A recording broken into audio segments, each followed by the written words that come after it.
오늘 하나님의 말씀 요한복음 13장 31절부터 36절까지, 35절까지 우리 함께 보시겠습니다. 요한복음 13장 31절부터 35절까지 제가 봉독하겠습니다. 그가 나간 후에 예수께서 이르시되 지금 인자가 영광을 받았고 하나님도 인자로 말미암아 영광을 받으셨도다. 만일 하나님이 그로 말미암아 영광을 받으셨으면 하나님도 자기로 말미암아 그에게 영광을 주시리니 곧 주시리라. 작은 자들아, 내가 아직 잠시 너희와 함께 있겠노라. 너희가 나를 찾을 것이나 일찍이 내가 유대인들에게 너희는 내가 가는 곳에 올 수 없다고 말한 것과 같이 지금 너희에게도 이르노라. 새 계명을 너희에게 주노니 서로 사랑하라. 내가 너희를 사랑한 것 같이 너희도 서로 사랑하라. 너희가 서로 사랑하면 이로써 모든 사람이 너희가 내 제자인 줄 알리라. 아멘. 2017년도 올해 우리 교회 성구가 들어있는 본문이었습니다. 참 중요한 말씀이고요. 이 말씀이 우리의 삶의 중심에 있어야 될 텐데 그 중심에 있게 하옵소서 하는 그런 간절한 마음을 가지고 이 자리에 섰습니다. 우리가 이 하나님이 지으신 세상과 그리고 우주를 잘 살펴보면 부인할 수 없는, 빼뜨릴 수 없는 아주 분명한 법칙이 하나 있습니다. 그것은 이 세상과 우주에 존재하는 어떠한 것이라도 홀로 존재할 수 없다는 것입니다. 모두가 다 관계성을 가지고 존재합니다. 어떤 것도 생각을 해보십시오. 어떤 것도 혼자 존재할 수 없다. 우리가 식물을 하나 생각을 해볼까요? 식물의 씨가 땅에 떨어지면 일단 땅의 흙과 관계를 맺어야 되죠. 그 씨를 품어줄 밭이 필요합니다. 그리고 뿌리가 자라기 시작하면 흙 속에 있는 양분에 의존해야 되죠. 그리고 싹이 나면 태양으로부터 비추어지는 빛을 받아서 광합성을 해야만 식물은 자라갈 수가 있습니다. 또 비도 필요하죠. 그런 것을 보면은 한 식물이 고고하게 자기 혼자 딱 서 있는 것처럼 보이지만 수많은 관계성을 가지고 그것이 상호 보완적이든지 아니면 의존적이든지 아니면 직접적이든지 아니면 간접적이든지 그런 관계성을 가지고 존재한다는 것이죠. 우주의 별 하나를 보더라도 자기가 혼자 알아서 그 궤도를 막 개척해가면서 돌고 있는 별은 하나도 없죠. 그 주변의 별들과 만유인력이라는 그 서로 당기는 그 힘의 법칙 때문에 그 균형을 잘 이루고 그리고 그 궤도는 정해지는 것이죠. 그렇기 때문에 우리 이 세상에서 보면은 그 많은 그 여러 가지 보이는 것들이나 보이지 않는 것들이나 모든 것들은 다 관계성을 맺고 살아가고 있다. 이것을 우리가 분명하게 보게 됩니다. 자연 안에 있는 그것들이 서로 셀 수 없는 무수한 그런 관계의 상호작용이 있는데 그것들을 발견하고 그리고 논리적으로 정돈해서 연구하는 그 영역을 자연과학이라고 하고 또 인간이 법과는 어떤 관계가 있는가, 제도와는 또 어떤 관계가 있는가, 자유시장과는 또 어떤 관계가 있는가, 또 이념과는 어떤 관계가 있는가, 이런 관계성들을 깊이 연구하는 그 영역을 사회과학이다 이렇게 말하죠. 그래서 이 관계는 어떤 것들을 이렇게 규명해내면 그것이 법칙이 되고 원리가 되는 것입니다. 이 법칙과 원리에는 관계성이 없는, 빠져있는 법칙과 원리는 없습니다. 세상과 우주의 그 피조계가 그러한 속성을 가지고 있다는 것입니다. 우리가 그래서 사람과 사람 사이에서도 어떠한 관계성이 있는가, 또 사람과 하나님 사이에 또 어떤 관계성이 있는가, 이것들은 좀 어려운 것 같아요. 어떻게 보면 추상적이라고 느껴지실 수도 있지만 사실은 이것도 현실에 어떤 상관성을 가지고 있는 것이죠. 현실입니다.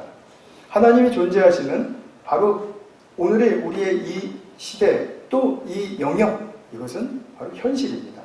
그렇기 때문에 우리가 좀 어렵게 느껴지지만 우리의 이성의 한계를 넘어가는 그런 관계성을 우리가 볼 줄 알아야 하지만 그럼에도 불구하고 성경 말씀과 또 성령의 역사를 힘입어서 우리는 그 관계성을 규명해 나갈 수 있습니다. 사람과의 관계는 어떻게 해야 건강하고 또 관계가 어떠할 때 건강해지지 못하는가. 또 하나님과의 관계도 마찬가지입니다.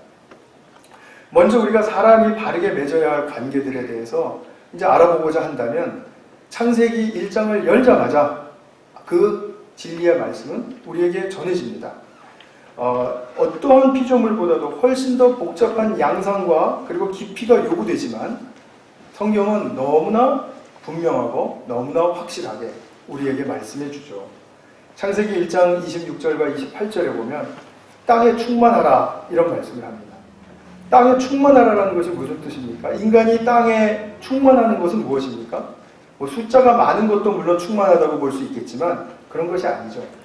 이 인간의 존재감이 있어야 된다는 거죠. 존재감이 없이 숫자가 많다고 해서 그것이 충만한 것이라고 볼 수 있을까요? 그렇지 않죠. 의미가 주어질 수가 없죠. 그렇기 때문에 인간 안에 있는 인간에게 주신 존재감을 확장하고 그리고 그것을 표출할 수 있어야 된다. 그런 말씀이죠.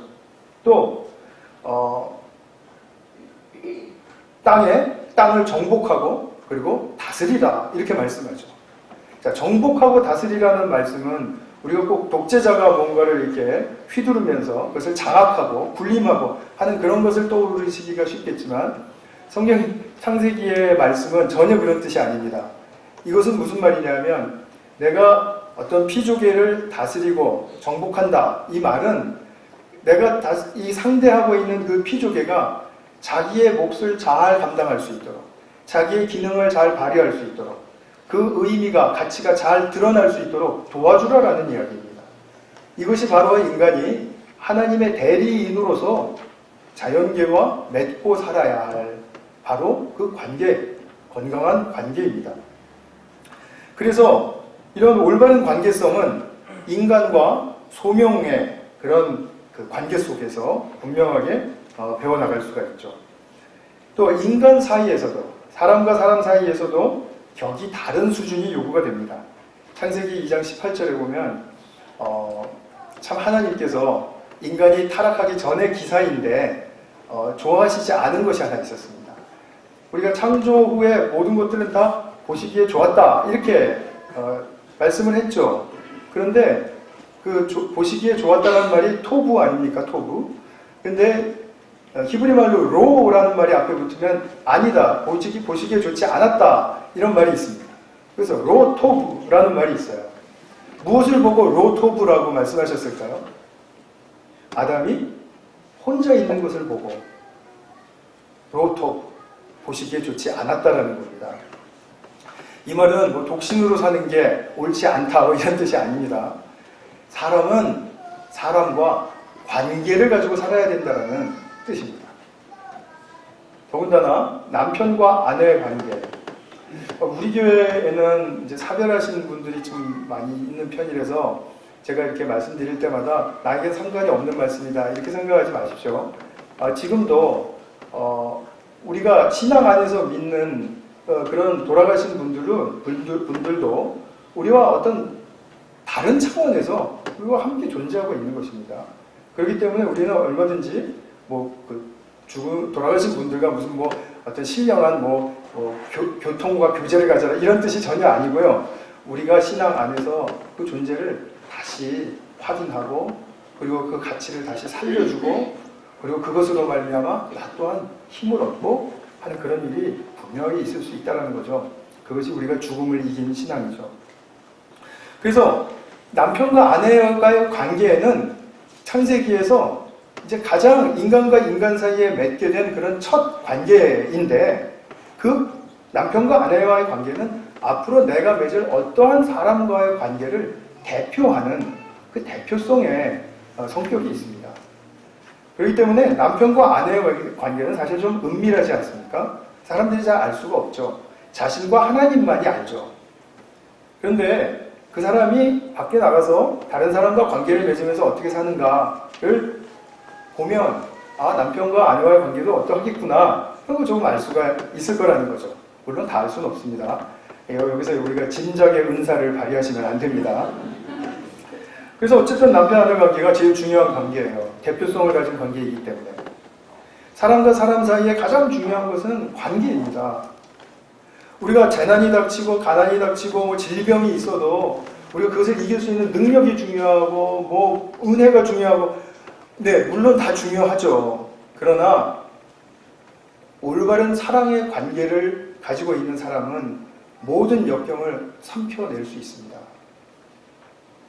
사랑의 관계가 우리 삶 속에서 가장 중요합니다. 제가 이렇게 작게 얘기하니까 아멘이 도무지 없으시네요. 내가 사랑하고 또 내가 사랑받고 그런 사람이 있는 것과 없는 것과는 그야말로 하늘과 땅 차이입니다. 아무리 성공하고 많은 것을 가졌어도 사랑의 관계가 없으면 아무것도 아닙니다. 고린도전서 13장의 사랑의 찬가가 바로 그것을 말해주지 않습니까? 천사의 말을 해도 능력이 있어도 모든 비밀과 지식을 알아도 산을 옮길 만한 믿음이 있어도 사랑이 없으면 나는 아무것도 아니다. I am nothing. 그렇게 말하죠. 이것은 우리가 늘 자각되어야 될 진리입니다. 이것을 떠나서 무엇을 더 우선순위에다 놓을 수 없다는 거죠. 우리가 이 중요한 진리를 생각할 때 그러면 죄란 바로 이것이구나 하고 대번 올바른 정의를 가질 수 있습니다. 그것은 무엇이냐면 사랑의 관계를 방해한다라든지 사랑이 자라지 못하게 한다라든지 사랑의 관계가 깨지게 한다라든지 이런 것들이 다 죄죠. 천사의 말도 사랑을 깨지게 하면 죄죠. 내가 지식과 어떤 비밀을 다 알아도 사랑이 자라지 못한다면 그건 죄죠. 이런 죄에 대한 의식이 우리에게 있습니까? 꼭 윤리적으로 뭘 훔치고 거짓말하고 그래야만 죄가 아니라 우리 신앙의 세계 속에서는 사랑하지 못하게 하고 사랑이 자라지 못하게 하는 모든 요소들은 그것이 아무리 선하게 보일지라도 죄다. 분명히 확신하실 수 있겠습니까? 제가 또 너무 작게 말씀을 드리죠. 정말 우리가 하나님이 우리가 서로 이제 같이 이렇게 공존하고 서로 살아갈 수 있도록 이렇게 허락해 주신 이 세계 속에서 하나님이 당신이 우리에게 주신 소명의 길 그리고 당신이 우리에게 주신 사람들 이것이 결국 우리의 인생의 거의 다인데 거의 모든 거 아닙니까? 우리의 소명의 길이 있는 것과 내게 주신 사람이 있는 것 그것이 우리의 모든 것 아닙니까? 근데 그런 것들을 통할 때 창세기 1장 26절 28절의 말씀 또 창세기 2장 18절의 말씀은 우리에게 뚜렷한 그 중심이 되지 않습니까? 바로 여기서 우리가 섬기고 사랑하라. 그럴 때 그 내가 섬기고 사랑하는 상대가 선하고 아름다워지는 것이죠. 그러면 그에게만 유익이 끼쳐지는 게 아니라 그 사랑을 준 나는 나도 또한 엄청난 축복의 소유자가 되는 것이죠. 사랑은 내가 주는 것만을 이야기하는 것이 아니라 내게 돌아오는 보상도 반드시 있다는 사실을 분명하게 믿으셔야 합니다. 이것은 정말 너무나도 중요한 성경의 원리죠. 근데 아담과 하와가 부부관계를 맺고 났는데 자기들끼리 서로 사랑하는 것보다 더 중요한 것이 있다고 믿었어요. 무엇을 믿었습니까? 우리는 서로 사랑하는 것보다 내 뼈 중에 뼈고 살 중에 살이고 이렇게 고백하면서 사는 것보다도 하나님처럼 되는 게 더 우리에게는 더 행복을 가져다 줄 거야. 더 만족을 가져다 줄 거야. 우리의 삶을 성공하게 해줄 거야. 이렇게 믿었다라는 것이죠. 제가 얼마 전에 특세 때 새벽 예배 때 말씀드린 내용 중에 이거 하나님에 대한 오해입니다. 하나님이 뭔가 많이 가지셨고 하나님은 항상 편안하시고 하나님은 항상 군림하시고 이럴 거라는 하나님에 대한 오해 때문에 하나님이 되고 싶어진 것입니다. 여지없이 사단의 거짓말에 속아 넘어간 것이죠. 이런 거짓말에 우리 많이 속아 있습니다. 하나님처럼 되면 얼마나 좋을까 이런 생각 많이 하죠. 그러나 결코 그렇지 않습니다. 하나님은 당신의 존재만으로 충만하신 분이고 존재만으로 만족하시는 분입니다. 하나님은 당신의 존재만으로 행복하신 분입니다. 근데 우리가 서로 사랑한다라는 그 존재의 의미를 잃어버리고 내가 더 많이 갖고 내가 더 편해지고 내가 더 군림하면 그러면 내가 더 능력 있는 자가 되고 내가 더 성공하는 사람이 될 것 같은 그런 착각 속에서 우리는 여지없이 그 거짓말의 길을 따라 살기를 원한다라는 거죠. 그것은 하나님이 우리에게 창조의 의미를 주신 창세기 1장으로부터 어긋나는 삶을 살게 되는 것입니다. 그래서 아담과 하와가 이토록 속았을 때, 그들 속아서 그 하나님처럼 되려고 했을 때, 그럴 때 어떻게 됐죠? 그 다음 단계는 하나님에 대한 불신이었습니다. 그리고 서로 상대에 대한 불신이었습니다. 믿을 수가 없는 것입니다. 이것이 불신하게 된 이유가 상대에 있는 것이 아니라 자기에게 있는 것인데, 그죠? 사랑보다 더 중요한 것이 있다라고 착각하고 거짓말을 믿었던 자신에게 있는 것인데, 그 불신이 상대에게 있다라고 본 것입니다. 그러니까 불신이 결국은 우리의 삶을 매우 불편하게 하죠. 그러니까 서로를 보기 싫죠.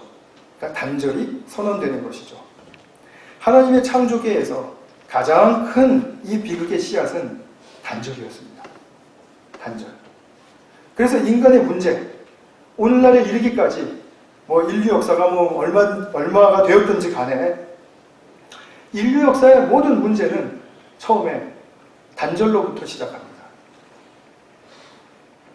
3주 전에 보셨던 우리 앞선 그 본문, 가룟 유다에 관한 기사에서 유다는 자기 스승 예수를 3년 넘게 따라다녔죠. 그런데 사랑이 중요하다는 생각을 하지 못하고 불신이 점점 커져갔습니다. 자기 스승에 대한 불신이 왜 커져갔죠? 제가 설명드렸죠? 자기의 어떤 민족주의적인 이념이 더 중요하다고 생각했기 때문이에요. 지금 자신들의 그 억울하고 압제받는 그런 그 민족의 위기와 그 어려움 속에서 자기처럼 민족주의를 주장하지 않는 사람은 불신할 수밖에 없다. 아무 소용없다. 라고 믿었다는 거죠. 이렇게 사람이 어떤 한 이념에 빠지면 사랑보다 앞질러 갑니다. 굉장히 무서운 것입니다. 근데 이념만이 그렇습니까? 그렇지 않죠. 욕심도 그러하고 우리 어떤 미성숙도 그러하고 거짓말에 속아서 오해하고 있는 상태도 그러하고 다 이런 것들이 우리에게 단절을 일으키는 것입니다. 분절과 불신과 단절. 그래서 하여튼간에 유다와 예수님과의 관계는 단절되었습니다. 관계라는 것은 양쪽 중에 하나만 닫아버려도 단절입니다. 상대가 아무리 사랑하고 아무리 좋다고 달려들어도 내가 마음을 열지 않으면 그건 단절이죠. 그렇기 때문에 이 단절, 유다와 예수님과의 관계는 단절되었어요. 그런데 유다는 단절 중에서도 최고의 악한 경우를 보여줍니다. 그 단절의 최고의 악한 양상이 뭐냐면 배반입니다. 배반은 스승을 팔아넘겼죠. 죽기까지 내버려 두죠. 더군다나 당신 같은 사람 모욕을 당해도 돼. 수치를 당해도 돼. 이런 마음이 다 깔려있죠. 물론 유다가 나중에 후회했습니다. 후회했지만 예수님과의 단절된 관계는 잊지 못했습니다. 그래서 그는 어쩔 수 없이 예수님과는 상관없는 영원한 삶을 가게 되었습니다. 구원 못 받았다 이 말입니다.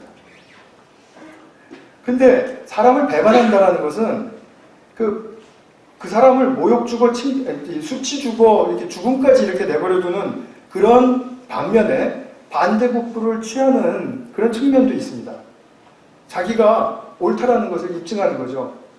저런 사람은 죽어도 되니까 나처럼 민족주의에 애국하는 그런 당사자는 인정받아야 한다라는 반대급부를 취하고자 하는 것이죠.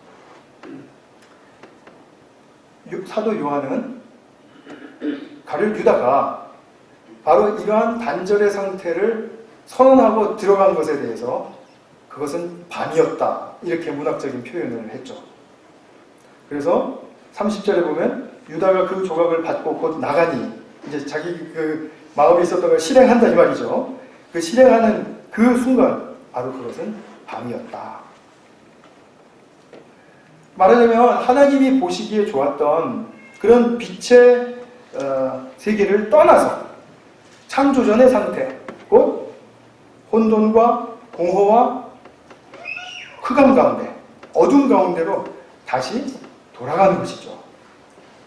근데 예수님은 유다가 이 덮어놓은 단절의 밤에 이어서 또 다른 단절의 밤을 하나 더 예고하십니다. 그것은 오늘 본문 후에 36절 이하에 나오는 기사에 기록되어 있습니다. 예수님의 가장 큰 제자 베드로가 주님을 부인할 것이라는, 배반할 것이라는 바로 그런 말씀입니다. 저자 요한은 지금 의도가 뭔지 좀 살펴보시기 바랍니다. 생각해 보세요. 12제자 중에 가장 신뢰받고 똑똑했던 제자가 가룟 유다입니다. 그 유다가 배반했습니다. 그리고 12제자 중에 가장 앞서갔고 그리고 선도하던 수제자가 바로 베드로입니다. 베드로도 예수님을 배반합니다. 자, 밤 중에서도 이처럼 처절하고 잔인한 밤이 없죠. 가장 똑똑하고 가장 앞서가는 두 제자가 예수님을 배반한다는 것은 바로 예수님으로서는 이제 살 길이 없다라는 거예요. 예수님으로서는 절망과 좌절밖에 있을 수 없다라는 바로 그런 우리가 추리해낼 수 있는 그런 상황을 우리로 하여금 예측하게 해주죠. 그런데 예수님은 이 본문 속에서 어떤 말씀을 하셨습니까? 오늘 이 본문의 자리에는 예수님이 빛으로 오셨는데, 이건 요한복음 1장에 이제 서론에 나오는 이야기입니다. 예수님이 빛으로 이 세상에 오셨는데 빛을 깨닫지 못하는 상태가 있었다 그랬죠. 영접하지 않는 상태가 있었다. 그것은 바로 수치와 모욕과 죽음이 임박해서 이제 사람에게는 예수님으로 말미암아서는 소망이 있을 수가 없다. 이렇게 말해주는 것이 바로 오늘 본문의 위치에서 우리로 하여금 생각할 수 있게 하는 그런 내용이 아니겠습니까? 그 소망 없는 밤 사이에 예수님이 우리를 위해서 해주신 걸 무엇을 해주시겠다라는 말씀입니까? 이렇게 물어볼 수 있다는 거죠. 그런데 예수님은 뜻밖의 진실함으로, 당당함으로 말씀하기 시작합니다. 오늘 31절의 말씀 보면 지금 인자가 영광을 받았고 하나님도 인자로 말미암아 영광을 받으셨도다. 이 말씀은 좀 행간을 읽으셔야 하고 해석을 좀 하셔야 합니다. 이 말씀은 무슨 말씀이냐면 요한복음 이제 후반부에서 영광이라는 말은 뭐죠? 예수님의 십자가의 죽음을 가리켜서 말하죠. 그러니까 인자가 영광을 받았다라는 말은 이 두 제자들이 다 배반을 하고 내가 넘겨지는구나. 그렇다면은 그래 내가 확신하던 것이 맞구나. 다시 한번 재차 검증되었구나. 그래 이제 됐어.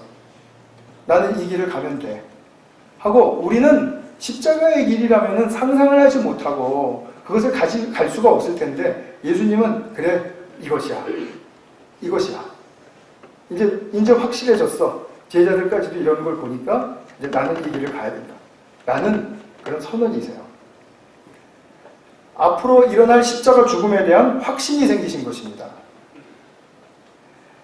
그런데 이 문법적으로 보면 과거형을 썼죠. 인자가 영광을 받았고 하나님도 또 영광을 받으셨도다. 이렇게 과거형을 썼습니다. 이것을 선지자적 과거형이다. 이렇게 부릅니다.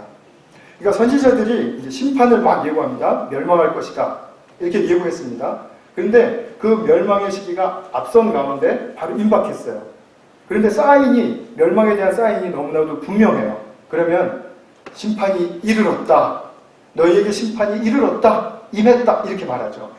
그러니까 지금 아직 안 일어났는데 일어났다. 라고 말하는 그 선지자적 과거형이 바로 성경에서 이제 종종 우리가 보게 되는 그런 그 문법이죠.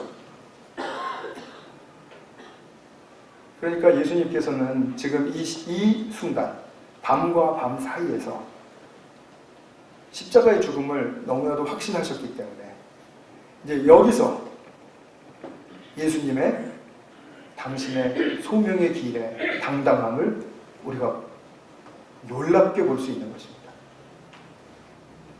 그리고 이 밤의 클라이막스에서 십자가의 죽음을 내다보시면서 하시는 예수님의 반전의 말씀 34절 새 계명을 너희에게 주노니 서로 사랑하라. 내가 너희를 사랑하는 것 같이 너희도 서로 사랑하라. 자, 이제 예수님이 어떤 상황에 처해지셨는지를 아시니까 오늘 이 말씀이 이런 상황 속에서, 이 컨텍스트 속에서 얼마나 이상한 말씀인지 이해가 되십니까? 이해가 되시죠?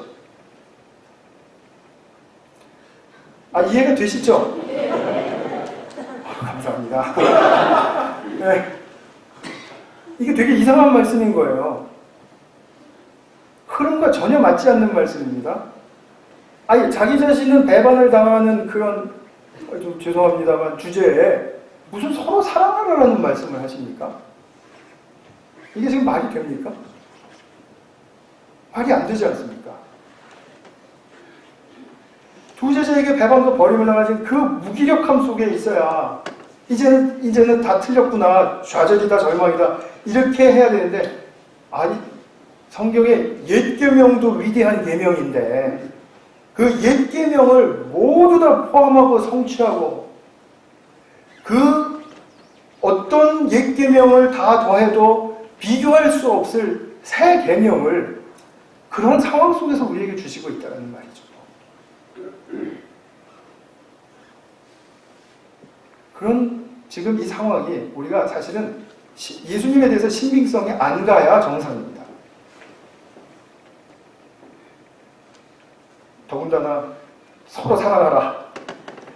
아니, 당신이 지금 서로 사랑받지 못하고 있는데 뭐 서로 사랑하라. 이게 지금 이상하단 말이죠. 근데 요한은 이것을 노린 것입니다. 문학적인 구성을 배반과 배반 사이에 이 위대한 새 계명의 자리를 놓게 한 것입니다. 절망과 체념 가운데서 우리가 지푸라기 붙드는 심정으로 꼭 붙들어야 할 한 가지 유일한 길이 있다. 그것이 무엇인가? 서로 사랑합니다. 나는 지금 어려운 일을 당하고 있어요. 과거에도 지금 당했어요. 이 어려운 일을 당하는 것이 끊이지를 않고 두 종류, 세 종류 막 겹치고 얽히고 설켜서 내게 막 침범을 해가지고 저를 막 억누르고 있습니다. 우리가 좀 나쁜 일 한 두 가지 정도 한꺼번에 당할 때 있지 않습니까? 그럼 나 도대체 뭘 하란 말이야? 짜증나죠. 힘들죠. 그리고 안 되겠다. 포기다. 그거 아니면 놀자. 도망가자. 이거죠. 그러나 이런 상황 속에서도 우리가 해야 할 것은 무엇입니까? 오직 살기는 서로 사랑하입니다. 이것이 새 계명이 우리에게 말씀해 주시는 상황이고 핵심입니다. 핵심. 사랑받고 사람이 진실로 사랑을 받고 그 사랑에 감화될 때 사람은 비로소 자기 인생과 역사와 세상에 대해서 깨어납니다. 사랑받지 못하는 사람은 절대로 깨어날 수 없습니다. 사랑은 그만큼 위대한 능력을 가진 것입니다. 그것은 사랑받을 때 일어나는 일이고, 그리고 내가 사랑할 때 그 사람에게는 아까 말씀드린 것처럼 축복의 생명의 힘이 일어납니다. 사랑하는 사람에게서 일어나는 것이 생명의 힘입니다. 바로 자기를 희생하고 자기 십자가를 지고 가는 그 사랑, 그것이 그 당사자를 힘있게 해준다는 말씀이죠. 예수님이 십자가에서 자기 목숨을 내놓으실 때 당신에게 일어났던 것은 무엇이죠? 부활의 생명의 힘이었죠. 그 사랑을 받는 우리들이 다시 깨어나서 서로 사랑하라는 말씀 속에 나의 삶을 다시 한번 재조명하고 그것을 우선순위로 삼고 그것을 내가 실현해 나가면서 살아갈 때 그 성도에게는 정말 진정한 생명의 힘의 역사가 일어나는 것입니다. 아니, 이 원리는 너무나도 자명하고 너무나도 단순하지 않습니까? 단지 우리가 못하고 있는 것이 있다면 그것을 경험하지 못하고 있다는 거죠. 그냥 생각만 하고 있다는 거죠. 근데 생각은 결코 우리를 구원해 주지 못합니다. 좋은 생각은 많이 했는데 실행에 옮기지 못하면 그 생각은 그냥 생각으로 휘리릭 날아갑니다. 그러나 내가 좋은 생각을 했는데 그 생각을 하나라도 실현하면 그 생각은 나의 삶의 가치가 됩니다. 굉장히 중요한 말씀입니다. 우리가 신실한 기독교인으로서 좀 눈을 돌려서 러시아에서 대문호를 꼽으라면 톨스토이와 도스토옙스키 두 사람 꼽죠. 정말 위대한 대문호 아닙니까? 이 두 사람의 문학 기저에는 철저한 기독교 사상이 깔려 있습니다. 바로 예수 그리스도의 십자가 사상입니다. 이 두 사람 중에서도 톨스토이는 인간에게서 가장 중요한 핵심은 무엇일까 늘상 고민했다고 합니다. 인간의 삶에서, 인간의 문제에서 가장 중요한 핵심은 무엇일까? 톨스토이는 인간에게서 가장 중요한 것이 이것이다. 이것이 없으면 사람은 행복할 수 없다.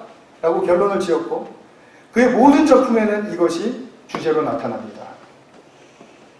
이것이 무엇일까요? 라고 물어보면 여러분은 사랑이라고 대답하고 싶으시죠?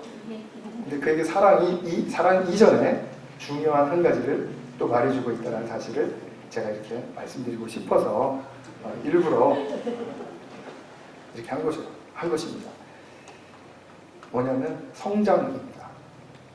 영적 성장. 물론 이것은 정신적인 성장도 동반하고 뭐 어떤 면에서 뭐 여러 가지 성장을 이야기하고 품고 있겠죠. 그러니까 사람에게는 성장이 일어나지 않으면 그 사람은 죽은 인생을 사는 것과 같다라고 말했습니다.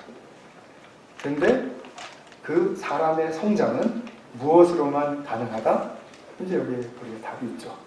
사랑으로만 가능하다. 사랑받지 못하면 성장하지 못한다. 성장하지 못하면 죽은 삶을 사는 것이다. 이것이죠. 그래서 그는 이것을 깨달아서 자신의 그냥 많은 문학 작품 속에서 이것을 그냥 이렇게 깔고 이야기를 전개해 나갔습니다. 거의 모든 문학 작품에서 이 성장에 대한 주제가 빠지지를 않습니다.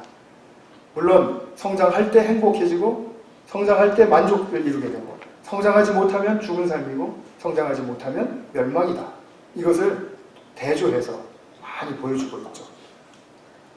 그가 쓴 글 하나를 읽어드리겠습니다. 제가 이 글은 짧은 글인데요. 카피를 해서 데스크에다가 올려놓는다라고 생각은 했는데 실행에 옮기지 않아서 이 생각이 지금 휘리릭 날아갈 찰나인데 혹시 여러분들께서 저에게 리마인드를 해주시면 제가 저 데스크 위에다가 예배 끝나고 올려놓겠습니다. 톨스토이의 사람은 사랑하기 위해 태어났다라는 그 작은 글을 하나 읽어드리겠습니다. 악기 연주하는 법을 배우듯 사랑하는 법도 배워야 한다. 다른 사람을 사랑할 때 두려울 것도 더 바랄 것도 없이 우리는 세상의 모든 존재와 하나가 된다. 열매가 자라기 시작하면 꽃잎이 떨어진다. 영혼이 자라기 시작하면 우리의 약한 모습도 그 꽃잎처럼 모두 사라진다. 가장 중요한 일은 나와 인연 맺은 모든 이들을 사랑하는 일이다. 몸이 불편한 이, 영혼이 가난한 이, 부유하고 삐뚤어진 이, 버림받은 이, 오만한 이까지도 모두 사랑하라. 진정한 스승은 삶에서 가장 중요한 것은 사랑이라고 가르친다. 아마도 예수님을 기억하고 한 말이겠죠. 사랑은 우리 영혼 속에 산다. 타인 또한 자기 자신임을 깨닫는 것. 타인 또한 자기 자신임을 깨닫는 것. 그것이 바로 사랑이다. 사람은 오직 사랑하기 위해서 이 세상에 태어났기 때문이다. 참 짧지만 함축성이 있는 좋은 글이라고 생각이 됐습니다. 나무에 앉은 새는, 나뭇가지에 앉은 새는 나뭇가지가 부러지는 것을 두려워하지 않죠. 왜 두려워하지 않죠? 그 나뭇가지를 믿어서가 아니라 자기 날개를 믿기 때문입니다. 사랑하는 사람은 예수님처럼 밤의 절망에 갇혀도 두려워하지 않습니다. 밤이 좋아서입니까? 아닙니다. 그에게 내게 열린 사랑의 계명이 분명하고 그것이 역사할 수 있다는 믿음과 또 그것으로 말미암은 축복이 경험되기 때문입니다. 사랑은 그냥 모든 것을 다 이겨버려요. 예수님께서 죽음은 물론 두려운 것이었지만 그 죽음을 당신의 사랑으로 삼켜버리셨습니다. 예수님이 죽음에 삼키워지지 않았습니다. 우리의 모든 삶의 영역에 있어서 이 원리는 뚜렷합니다. 우리가 지금 치이는 것 같고 눌리는 것 같고 나는 정말 아무것도 아닌 것 같고 이것이 왜 그렇죠? 이것은 내가 아직도 사랑에 그 중심이 내 삶에 세워져 있지 않기 때문입니다. 오늘 본문을 이제 앞에 뒤에 이렇게 보면서 제가 설교 준비를 하면서 들었던 분명한 생각은 그래 오늘 내가 이 말씀 전하면 분명히 세계명 듣고 실천하실 분들이 많이 생길 것이다. 이것이었습니다. 어떤 때는 제가 말씀을 준비하면서 내가 이 말씀을 전해도 이해가 잘 될까? 뭐 이런 두려움과 불안이 있을 때가 있습니다. 근데 오늘은 저희가 절대로 그렇지 않았어요. 이 말씀 전하면 분명히 세계명 들을 분들이 있다. 그리고 세계명 행할 분들이 있다. 정말 모든 분들이 그러실 수 있기를 바랍니다. 이것은 우리 개인의 목표뿐만이 아니라 교회의 목표입니다. 교회의 목표라는 말은 이 시대의 목표입니다. 우리 시대 정신이 어떻게 흘러가고 뭐가 어떻게 되고 하더라도요, 뭐 북치고 장구치고 뭐 어떻다 하더라도요, 뭐 트럼프가 1억 불 내놔라 뭐 어쨌다 하더라도요, 서로 사랑하는 것이 중요한 것입니다. 그것에 이렇게 마음이 뺏기고 삼키워져가지고 아이고 뭐 억울하다 뭐 나쁜 놈 뭐 이러고서 해봤자 다 우리 영혼의 손해예요. 우리 영혼의 손해.